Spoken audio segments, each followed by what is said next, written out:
The dual thrones, why light and dark carry different frequencies of divine power. There is a truth most spiritual teachings are too afraid to say out loud because it bends too many sacred rules, shatters too much comfort, and calls out the sanitized version of awakening that the masses are fed. But we're not here for surface stories. We're here for reality. And the reality is this: there are two types of chosen ones walking this earth. Two divine archetypes forged in different flames, shaped by different dimensions, and vibrating at frequencies that are not better or worse but opposite and necessary.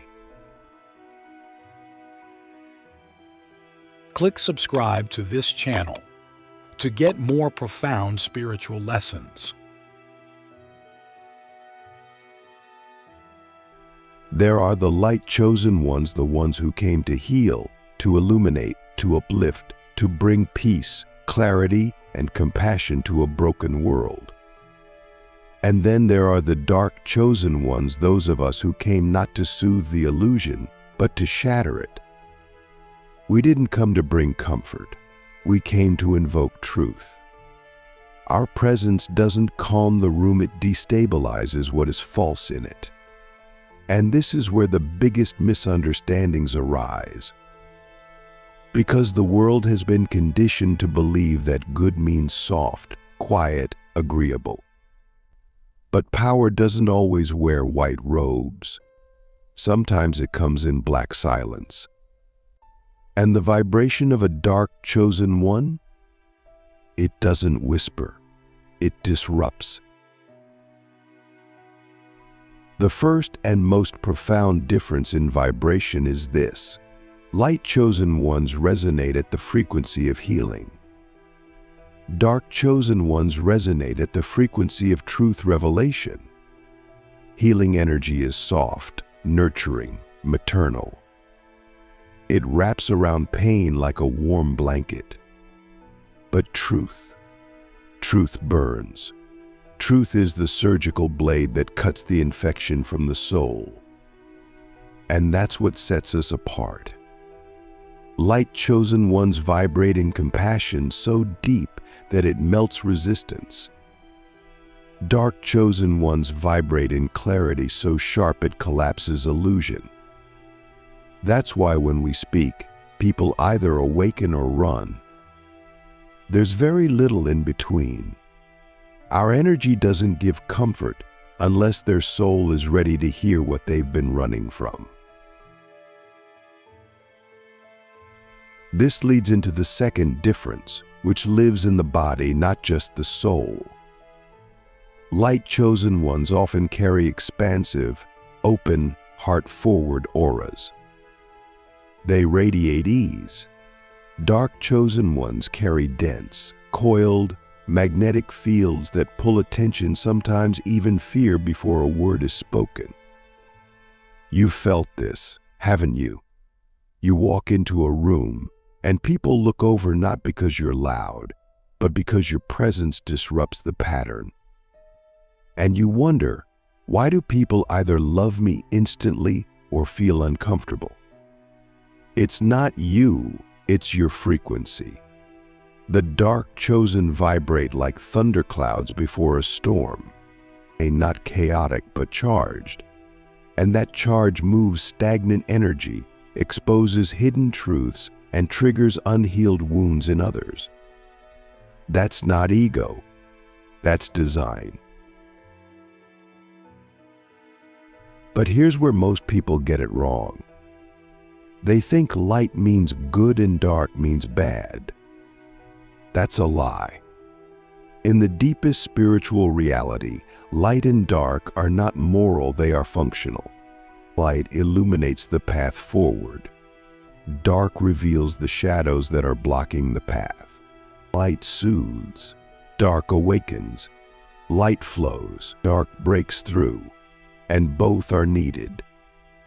Imagine trying to heal a wound without cleaning the infection. The light chosen one would soothe the pain. The dark chosen one would rip the bandage off and pour fire into the wound. Not to harm, but to purify. And yes, it hurts. Because awakening always does.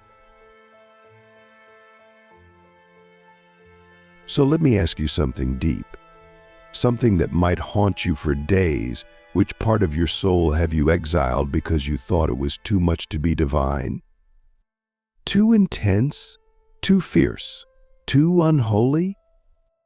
What if that part was not your flaw but your function? What if your rage, your silence, your dark knowing was never the enemy, but the evidence that you were chosen to carry the vibration that others feared?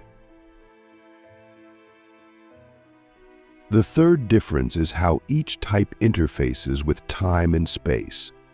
Light chosen ones often exist in the now. Their energy is present, grounded, often connected to the earth, to nature, to the rhythm of the cosmos. They bring people back to center. But the dark chosen ones, we don't just move through time, we warp it. Our vibration bends perception. We make people question everything: memories, beliefs, identities. Because our frequency is interdimensional. We are often misunderstood because we carry energies from many lifetimes, many planes, compressed into one body. That's why we never feel like we belong. It's not that we're lost. It's that we are ancient beings operating in a world that's still catching up. Light chosen ones are the rivers. We are the earthquakes. And that's not arrogance. That's awareness. Because the fourth difference is tied to how each type handles power and polarity. Light chosen ones often avoid conflict. They seek harmony, balance, unity. They elevate through peace. But dark chosen ones, we thrive in polarity. We don't run from chaos, we command it. We are not afraid to confront, to challenge, to dismantle. We will burn down a system if it means souls will awaken from it. Our vibration invites spiritual warfare, not because we are violent, but because we are born to be catalysts. And every catalyst must withstand the chaos they create. You don't get to carry this frequency if you're afraid of being misunderstood, misjudged, or condemned. This path is not for the meek, it's for the mythic. So many of you watching this right now have spent years wondering, why does my presence trigger people? Why do I get attacked for just existing? Why do I feel like I'm carrying something I can't explain? And the answer is simple. You're not broken. You're not cursed. You're not too much. You're just vibrating at the frequency of cosmic disruption. And those who live in illusion will always mistake that for danger. But it's not. You're not here to be understood. You're here to be remembered by souls who forgot this frequency exists. In the next part, we go even deeper into the final three differences in vibration. We'll explore how light and dark chosen ones connect to source differently, how they are tested by the universe, and why one path leads through ascension and the other through descent into the underworld of truth. Most people never hear this, because most people aren't ready. But you are. The forbidden frequency, how Source chooses to split the light and the dark for the final awakening. Let's go deeper now into the dimension where vibration isn't just a feeling, but a language. Where Source speaks not in words, but in frequency signatures. This is the level where the soul is branded not by choice, but by purpose. And here's the truth most won't dare say: Source does not call every soul to the same frequency. There is a deliberate separation, a spiritual bifurcation that runs through humanity like an electric current splitting the path of the light chosen ones from the dark. Not because one is better, but because the world needs both for the divine plan to unfold.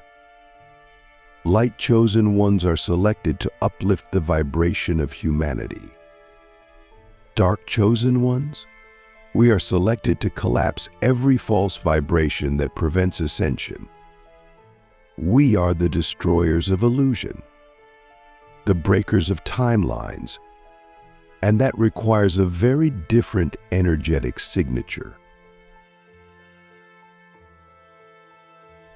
The fifth major difference in vibration is how each path receives and processes divine instruction. Light chosen ones often receive guidance through peace, synchronicity, dreams, gentle nudges of the heart. Their connection to Source is like sunlight, expansive, warm, illuminating. But for dark chosen ones, the downloads come through disruption. We are awakened through pain, loss, betrayal, death, and deep silence. The voice of Source doesn't come to us soft. It comes like thunder in the soul. Our path is not shown in gentle visions, it's shown in spiritual earthquakes. When something leaves our life suddenly, violently, without explanation, it's usually not chaos. It's instruction. To be a dark chosen is to be trained by fire, not feathers. And that training rewires our entire energy field into something that doesn't just survive trauma, it translates it into power. This brings us into the sixth difference, one that shifts everything, the nature of divine tests. Light chosen ones are tested in their ability to hold love, to forgive, to remain gentle, to uplift even when it's hard. They are tested with distraction. Can they stay focused on the light when the world offers them comfort? But dark chosen ones, we are tested with destruction. We are tested with betrayal so deep it would break most people. We are tested by being cast out, misunderstood, silenced, ridiculed, not because we are wrong, but because our vibration threatens the system. The question is never, can you be kind? The question is, can you still speak truth when it costs you everything? We are not tested to become soft, we are tested to become unmovable. And that's why many of us walk alone, because our vibration is not meant to blend. It's meant to break the mold. And now we arrive at the seventh difference, the most powerful and the most hidden, the way each type translates Source into action. Light chosen ones often act as bridges. They link hearts. They assemble. They create circles of healing. Their vibration spreads like light through a forest, gentle, radiant, essential. But the dark chosen ones, we don't spread. We strike. We are not called to build communities, we are sent to collapse false ones. Our vibration is like lightning, it doesn't light up the whole sky. It pierces one place with intensity and changes it forever. That's why we might not go viral in the traditional way.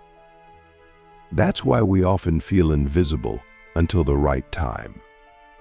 Because our work is surgical. Our energy isn't for everyone. It's for the awakened few who are ready to be recoded. And when we speak, those few don't just listen, they shift timelines in real time. Now I ask you this, which part of your life has been trying to call you into your true vibration, but you keep resisting it because it doesn't look like what spirituality is supposed to look like? Have you silenced your fire because it didn't feel peaceful enough? Have you ignored your rage because it didn't feel high vibe? What if that rage was sacred? What if your silence wasn't avoidance but sacred control?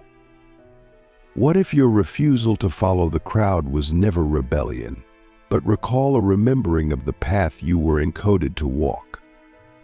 We must stop measuring our spiritual worth by how light we seem.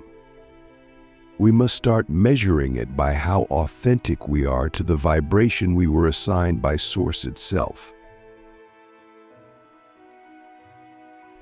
In the final part, we go into the ultimate integration. We'll explore how these two vibrations, light and dark, are not enemies, but twin forces of divine will. How the final stage of spiritual mastery is not picking sides, but wearing both frequencies like a crown. Because only when you understand both can you wield true power. Only when you see the full spectrum can you be trusted with creation and destruction. You were never meant to be just one. You were meant to know both and become whole. The sacred merge, how to master both frequencies and become a living divine force.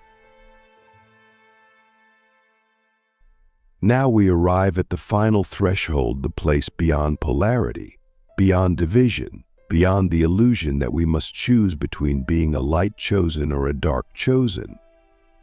This is where the true alchemy begins. Because while your soul may resonate more naturally with one of these divine frequencies, and spiritual mastery doesn't come from loyalty to one side, it comes from integration of both. You see, Source does not limit itself to light or dark. Source is all things. And to walk as a divine force on this earth, you must evolve beyond identity into embodiment. This means you must learn to carry the tenderness of the light without losing the sword of the dark.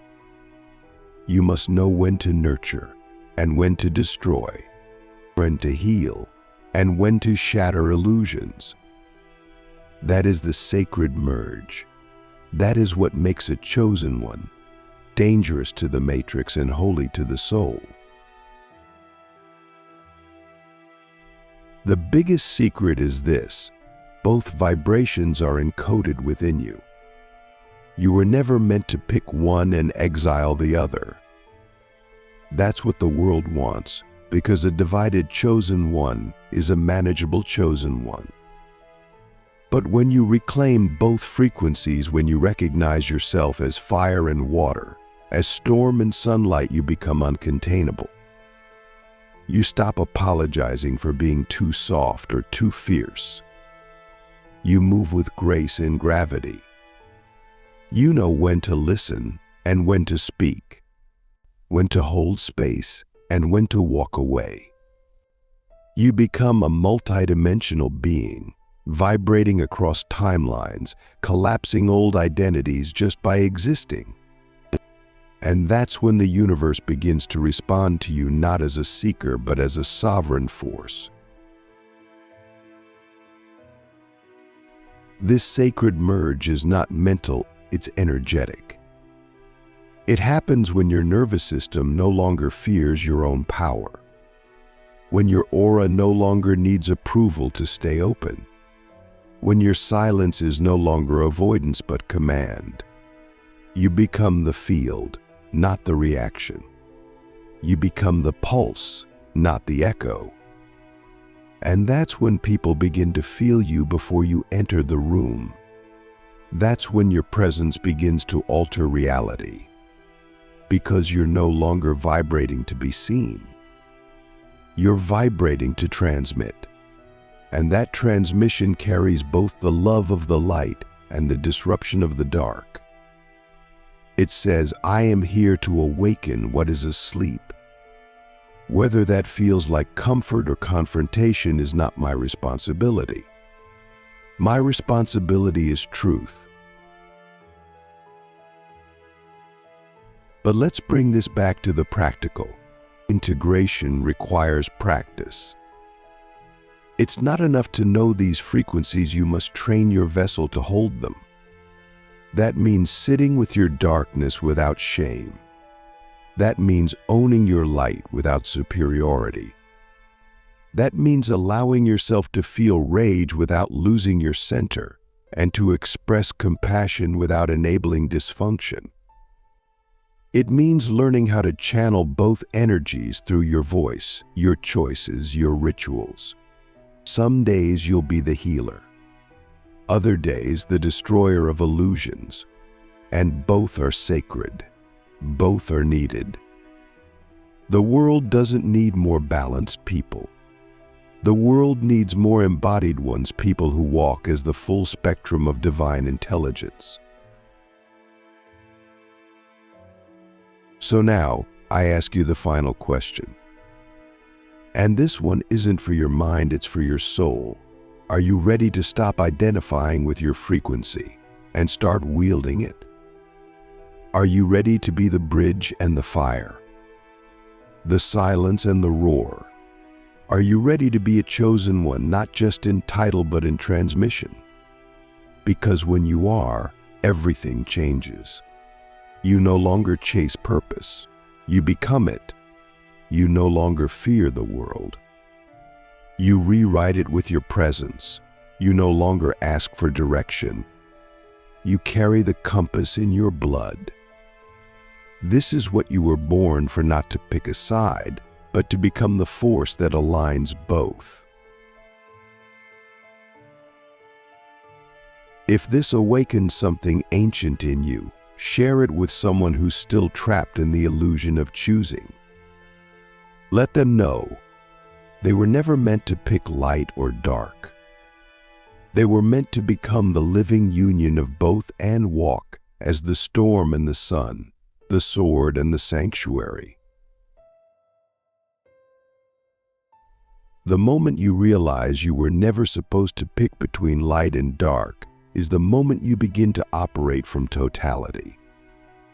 This isn't about balance, it's about embodiment without fragmentation.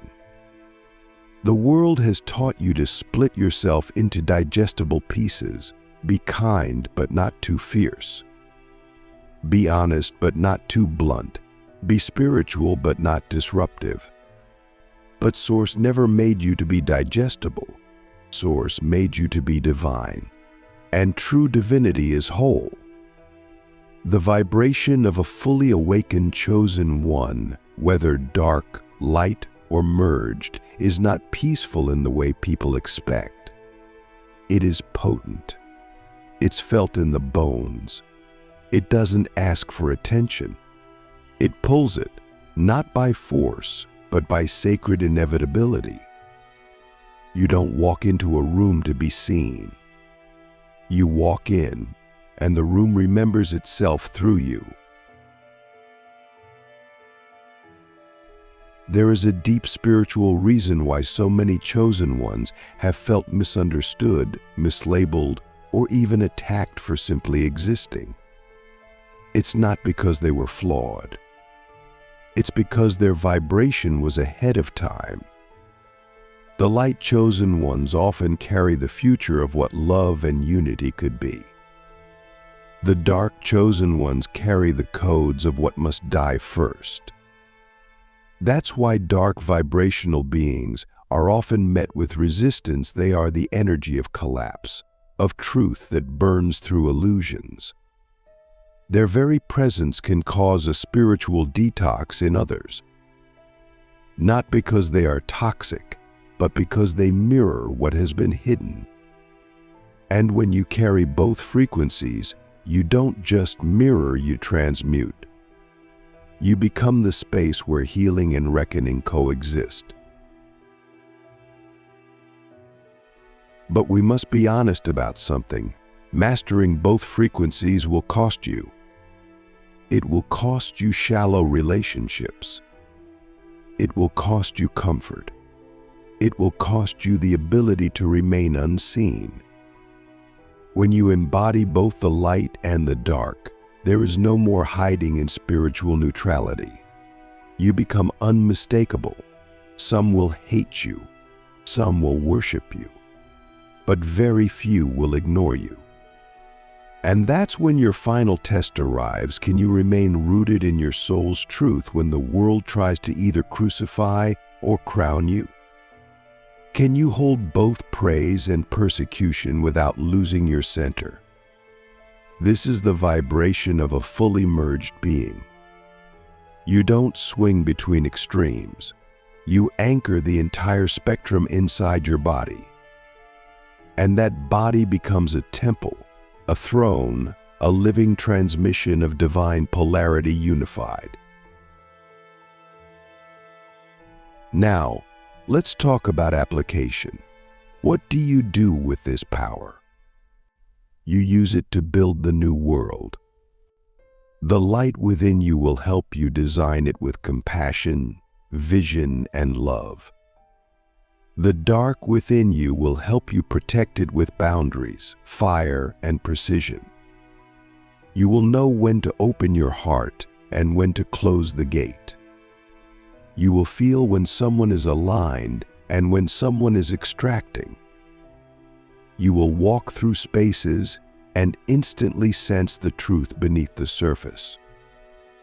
Not because you're paranoid, but because your vibration has become a spiritual instrument, tuned to the frequency of what is real. And when you live like this, you don't just survive, you orchestrate reality. You don't just heal others, you liberate them from illusion. So I leave you with this final activation. You are not here to be good. You are here to be God realized. That means no more hiding your power behind humility. No more shrinking your rage because it makes others uncomfortable. No more pretending you don't see what you see. You were chosen for your sight. You were forged for your voice. You were initiated for this moment in history. The world is shifting. Systems are crumbling. And the divine is calling its chosen, not just the light bearers, not just the shadow walkers, but those who can hold both without losing themselves. If you are one of them, then rise not with noise, but with knowing. And let your vibration become the reminder to others that we are not here to conform, we are here to recode the world with our frequency.